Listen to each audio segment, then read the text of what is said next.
Quase todas as histórias nacionais começam por um capítulo de introdução geográfica. Bom, introdução geográfica é a descrição do meio para mostrar como esse meio teve influência na evolução dos povos. A melhor introdução geográfica que eu conheço para a história portuguesa está nestes 3 versos de Camões. Eis aqui, quase cume da cabeça da Europa toda, o reino lusitano, onde a terra se acaba e o mar começa. Essa situação foi realmente essencial para a história de Portugal. Para a história de Portugal e para a própria formação do povo português. Porque as primitivas populações do mundo tinham uma vida nómada, vagabunda, andavam geralmente no sentido do sol, deslocavam-se em imensos rebanhos, pastavam os frutos que a terra dava, pois iam em demanda de outras colheitas e, à medida que avançavam, expulsavam os povos que aí estavam, instalavam-se os povos expulsos, iam por sua vez a expulsar outros. Ora bem, nestas regiões, como esta em que eu estou, essa substituição dos povos não era possível. Daqui ninguém podia fugir para parte alguma. Chegavam novas migrações, lutavam, combatiam, acasalavam, misturavam-se e acabavam por se fundir numa grande amálgama de populações. Isso fez do português este tipo que nós somos. Nós não temos raça nenhuma. Não se pode falar na raça portuguesa. Se houvesse uma raça, nós éramos uma antirraça, feita com gente vinda de toda a parte ao longo de milhões de anos.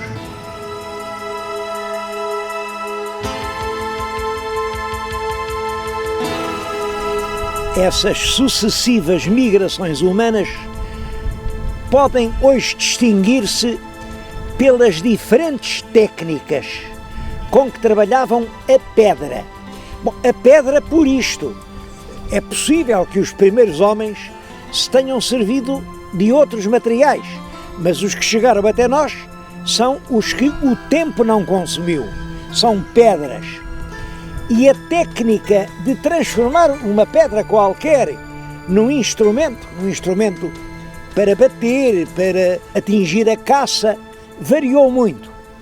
Os arqueólogos designam as várias técnicas usadas, e usadas com intervalos de muitos séculos umas para as outras, pelo nome da região onde apareceram os jazigos mais significativos. Devo dizer que praticamente todas essas técnicas estão documentadas no nosso país, o que mostra exatamente isso, que gentes de toda a parte se vieram aninhar aqui.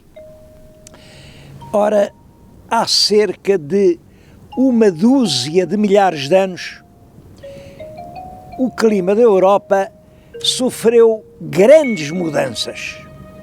A temperatura sobe, portanto, grandes conjuntos gelados desaparecem, os campos agricultáveis tornam-se muito mais numerosos, a fauna é muito mais parecida com a dos nossos dias e, de certo modo, o clima, por essa altura, fica muito parecido com o que é hoje o clima que nós temos. E isso, claro, faz surgir uma nova maneira de viver, uma nova época da pré-história, a que os arqueólogos chamam o Neolítico. O Neolítico, os homens agora já vivem em grupos, em pequenas comunidades, não se pode falar em aldeias, mas são grupos organizados, já fabricam muitos utensílios, por exemplo a louça em que comem, e aparece então a primeira cerâmica, já tumulam, enterram os seus cadáveres, domesticam alguns animais, já sabem preparar os alimentos para as alturas de fome, fazem sementeiras. Bom, eu creio que ainda hoje, nos nossos dias, há costumes que vêm desde o Neolítico. Olhem, por exemplo, isto de ter um cão. Antes do Neolítico, o cão era um animal feroz, que atacava o homem. Depois foi domesticado, ficou nosso amigo. Outra coisa, conservar o leite. É claro, o leite era conservado em vasilhas redondas. E daí a forma normal, que ainda hoje tem o queijo. Queijo é apenas o leite conservado numa vasilha redonda. O vinho, eles quiseram guardar as uvas, mas o sumo das uvas fermentado dava uma bebida, como sabem, é hoje um dos principais alimentos do mundo.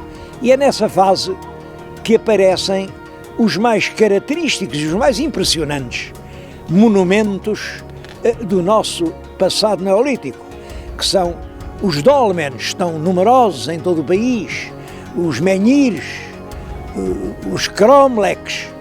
Isto existe por todo o território português, mas no número especialmente importante no Alentejo. No Alentejo há maior densidade do que em qualquer outra região. Porquê?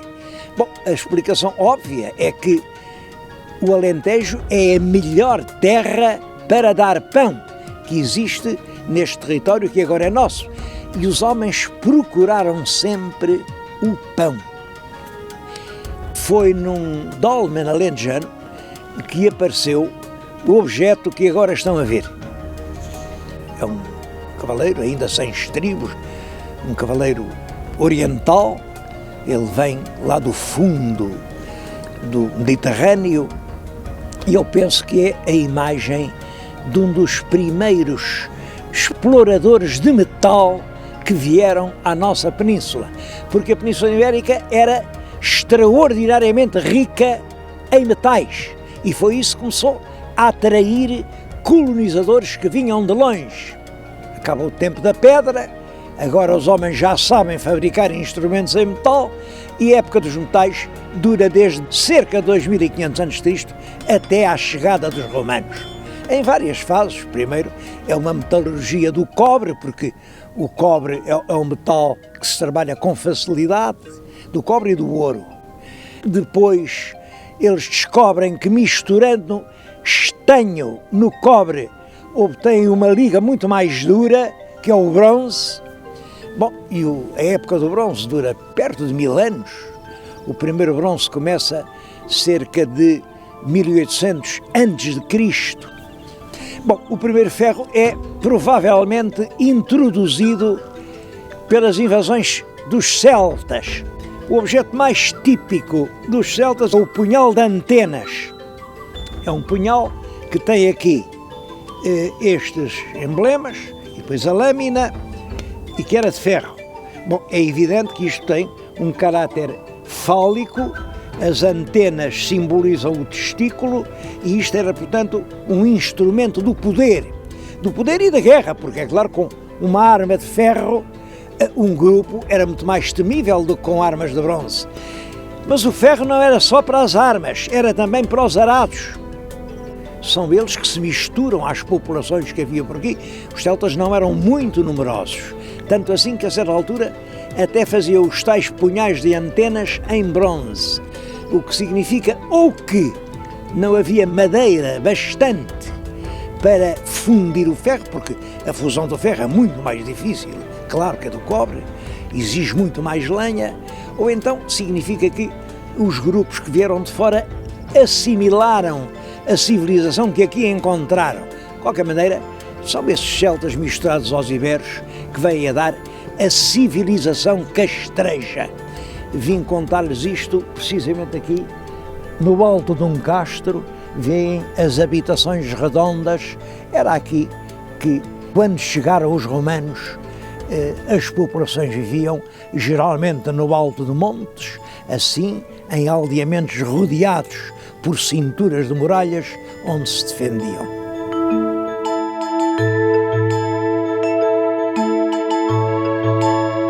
E é essa civilização castreja que domina quase todo o território português até ao século II a.C.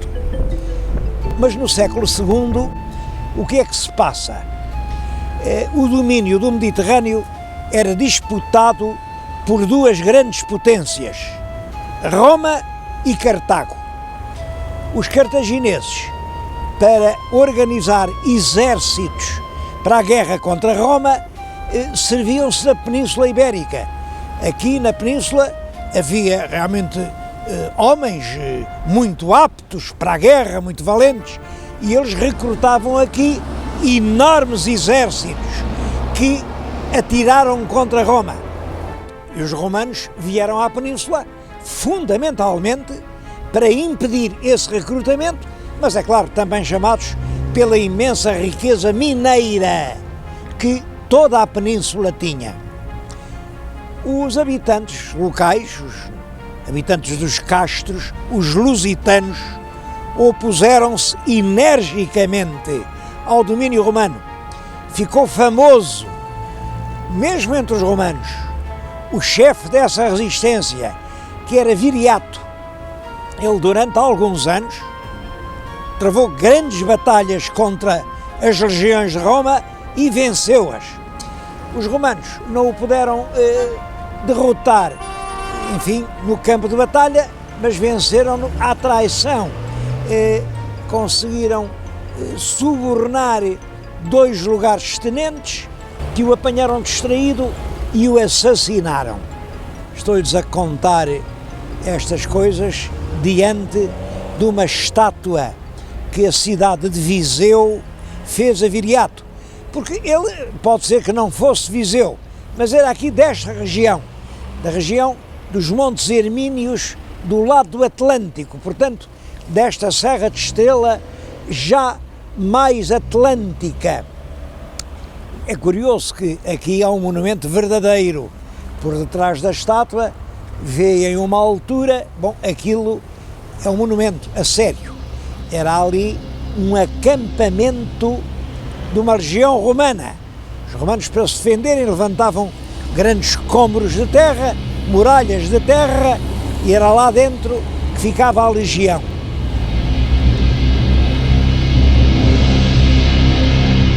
Os romanos dominaram completamente toda a Península Ibérica durante mais de 5 séculos.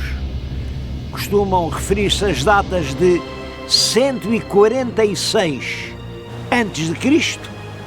e depois 409 depois de Cristo, que é quando veio os bárbaros.